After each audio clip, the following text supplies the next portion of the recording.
Sabi nila, ang utang na loob ay dapat tinatanaw at pinahahalagahan. Pero paano kung ang pasasalamat ay mauwi sa isang pagdinasang hindi mo mapigilan? Isa akong probinsyanong nangangarap lang ng magandang buhay. Pero hindi ko akalain na sa pagpasok ko sa syudad ay matatagpuan ko ang isang dilag na magpapatibok ng puso ko sa maling paraan. Magandang araw sa iyo, Miss Kai, at sa lahat ng mga taga-subaybay ng ating channel na Miss Secret Files. Ako nga po pala si Jason, 21 anyos. Lumaki ako sa isang maliit na baryo sa probinsya kung saan ang tanging tanawin ko araw-araw ay ang malawak na palayan. Ang buhay namin doon ay paikot-ikot lang sa pagbubungkal ng lupa, pag-aani at pananalangin na sana'y maging sapat ang kikitain para sa susunod na buwan. Pero ang aking inang si Martha ay may ibang pangarap para sa akin. Ayaw niyang tumanda ako sa putikan at matuyuan ng pawis gaya ng naging buhay ni tatay bago siya pumanaw. Kaya noong nagkaroon ako ng pagkakataon, lumuwas siya ng Maynila kasama ako. Hinding-hindi ko makakalimutan ang unang araw na tumapak ako sa malawak na bahay ni Tita Beatrice. Ang laki ng gate ay sapat na para mamangha ako. Pero noong bumukas ang malaking pintuan ng bahay, parang tumigil ang mundo ko. Ang bahay na yon ay punong-puno ng mamahaling gamit. Pero sa gitna ng lahat ng karangyaan yon, ang mas nakakuha ng atensyon ko ay ang babaeng nakatayo sa dulo ng hagdanan. Si Tita Beatrice. Martha! Diyos ko, ang tagal na nating hindi nagkita Bungad ni Tita Beatrice sabay baba sa hagdan nang may suot na eleganting bestida. Agad niyang niyakap ang aking ina ng sobrang higpit. Doon ko na lamang magkaklase pala sila nung high school at matagal na silang magkaibigan. Pero ang mas kinagulat ko ay ang itsura ni Tita Beatrice. Sa edad niyang 38, parang hindi siya tinatabla ng panahon. Ang balat niya ay napakakinis at maputi. Ang kanyang mamatay singkit at maaamoy mo ang kanyang pabango. Kahit na tinatawag siyang matandang dalaga ng ilan dahil mas pinili niyang mamuhay ng mag-isa pagkatapos pumanaw ng kanyang mga magulang, sa paningin ko, para lamang siyang isang dalaga. Beatrice, pasensya ka na ha at isinama ko tong anak ko. Nahihiyang sabi ni inay habang hinihila ko palapit. Ayoko na kasing maiwan siya doon sa bukid na magsakal ang habang buhay. Alam mo namang ang hirap ng buhay roon. Baka maging gaya lang siya ng tatay niya na walang narating kundi ang putikan. Ngumiti si Tita Beatrice at tumingin ng diretso sa aking mga mata. May kakaibang kaba akong naramdaman ng sandaling yon. Walang problema, Martha. Sa laki ba naman ng bahay na to? Kailangan ko ng makakasama at makakatulong. Jason, di ba? Dito ka na manirahan. Tutulungan kita sa pag-aaral mo. Huwag kang mag-alala. Susuportahan kita sa kahit anong pangarap mo. Laking gulat ko sa inoffer niya. Hindi lamang kami pinatuloy sa kanyang bahay, gusto pa niya akong pag-aralin sa kolehiyo. Sabi ko naman, pangarap ko ng maging engineer at siya nang bahala sa lahat ng gastusin. Ang tanging hiling niya lang ay tulungan ko siya sa mga gawaing bahay. Lalo na sa pag-aalaga ng kanyang malawak na garden na tinuturing niyang kayamanan.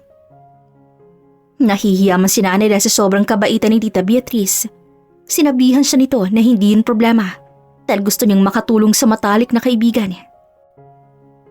Mula noon, naging bahagi na ako ng bahay na yon. Tuwing umaga bago pumasok sa eskwela, sa garden ang diretso ko.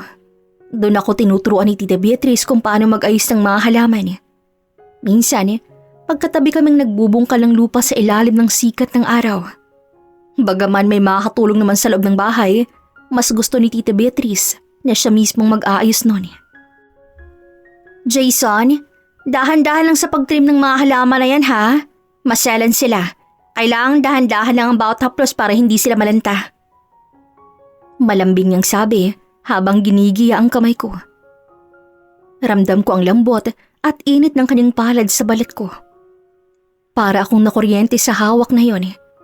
Isang sensasyong ngayon ko lamang naramdaman sa tanang buhay ko. Opo, Ma'am Beatrice. Sagot ko habang nakayuko. Pilit na tinatago ang pamumula ng aking muka. Natawa siya ng mahina. Isang tunog na para sa akin, mas maganda pa sa anumang musika. Sabi ko na sa'yo, wag mo na akong tawaging ma'am. Tawagin mo na lang akong Tita Beatrice. Parang pamilya na rin tayo dito, di ba? Simula nga noon, Tita Beatrice na ang tawag ko sa kanya. Pero sa kaloob-looban ko, alam kong hindi lamang simpleng paggalang ang nararamdaman ko. Tuwing bibigyan niya ako ng baon bago pumasok, o tuwing tatanungin niya kung kumusta ang pag-aaral ko ng engineering, mas lalo akong humahanga sa kanya. Napakabuti niya.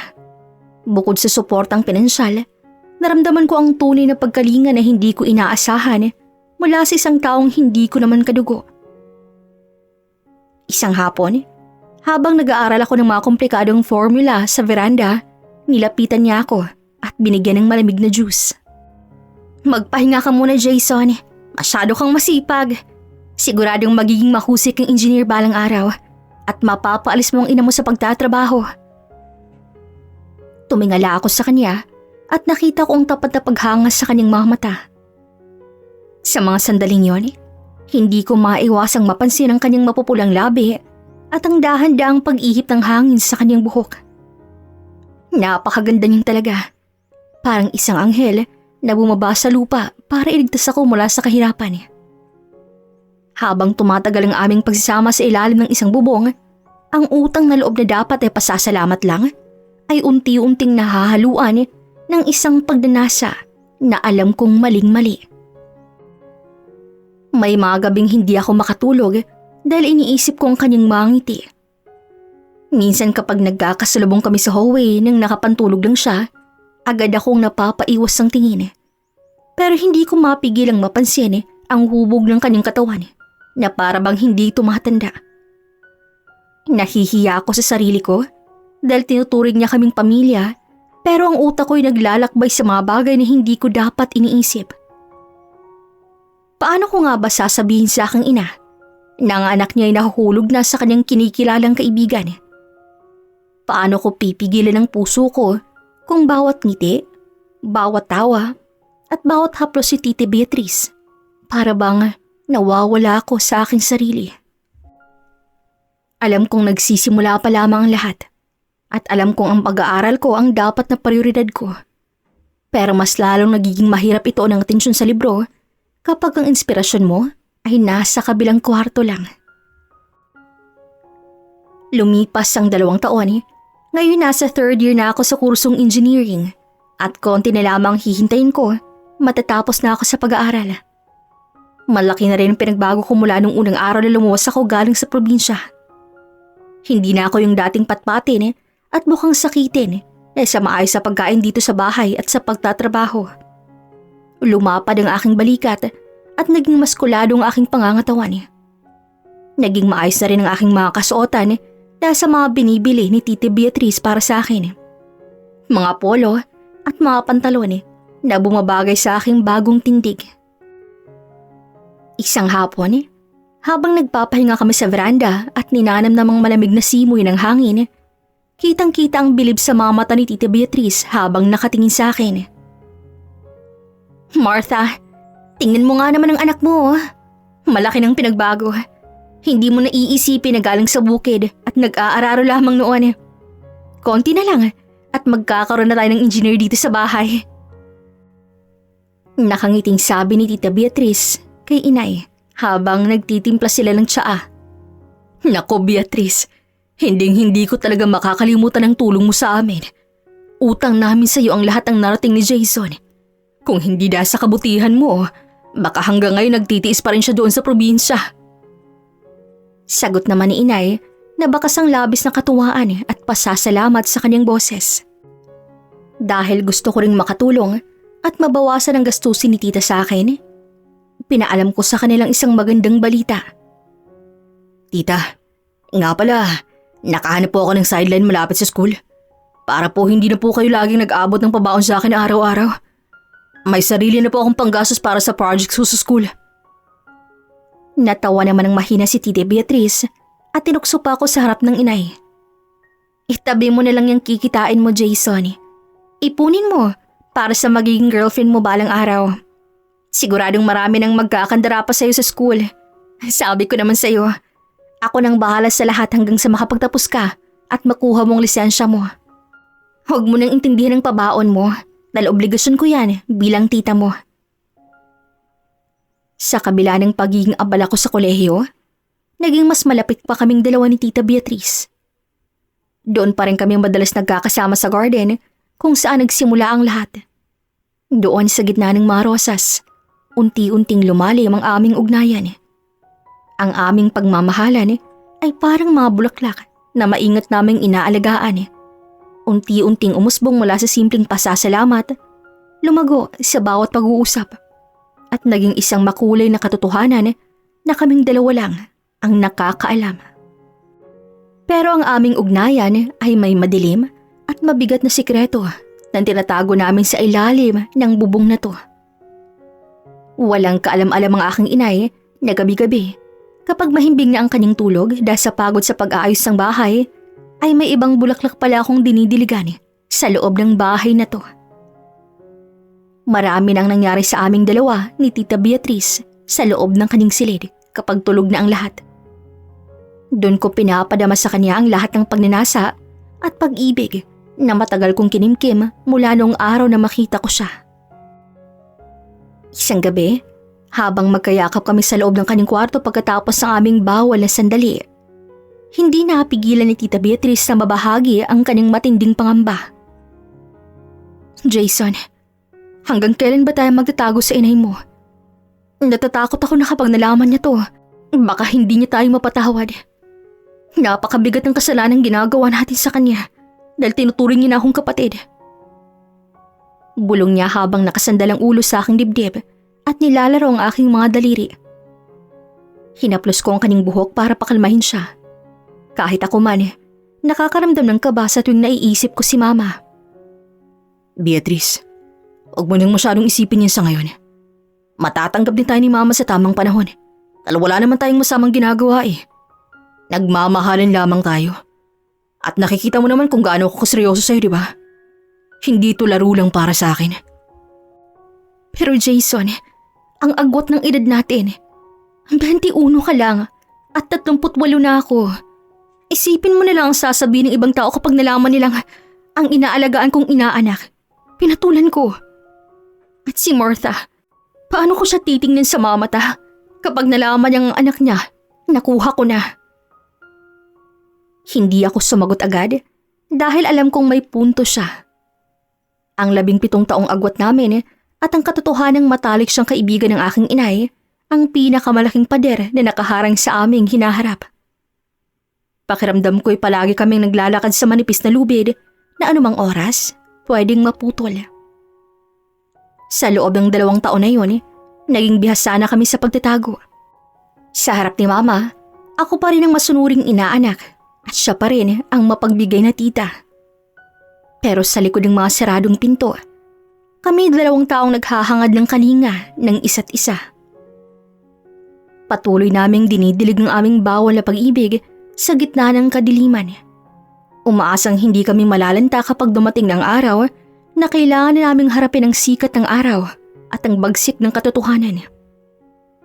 Alam ko na sa bawat araw na lumilipas, lalong nagiging delikado at mas nagiging mahirap itago ang ningning sa aming mga mata tuwing nagkakatitigan kami sa hapagkainan.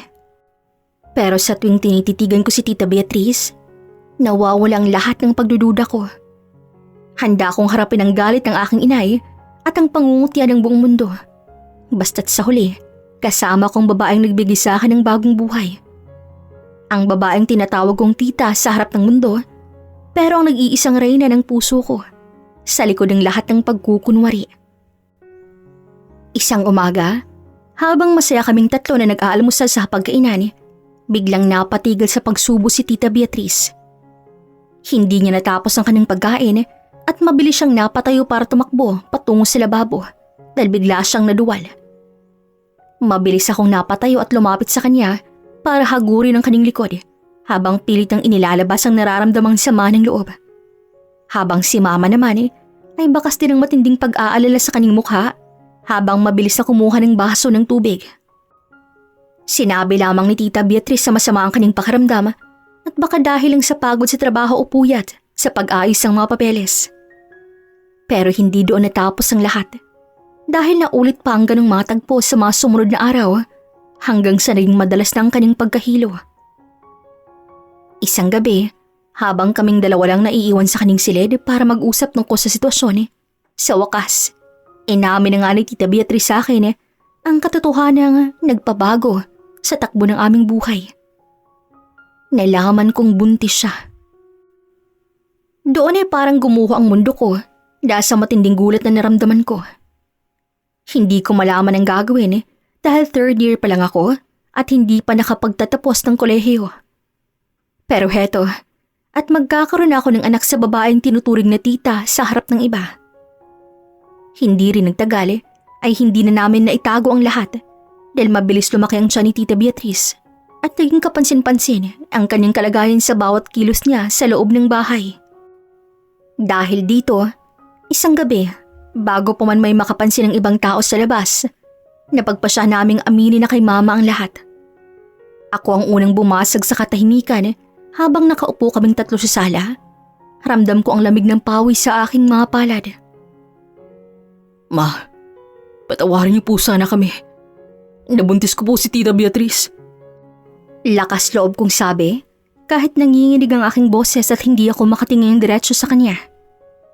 Doon nakita ko ang biglang pamumutla ni Mama. Tila ba'y nawalan siya ng dugo sa kanyang mukha habang nakatitig sa aming dalawa.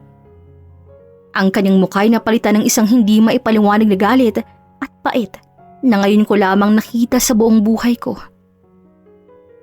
Tumayo siya at hinarap kami ng may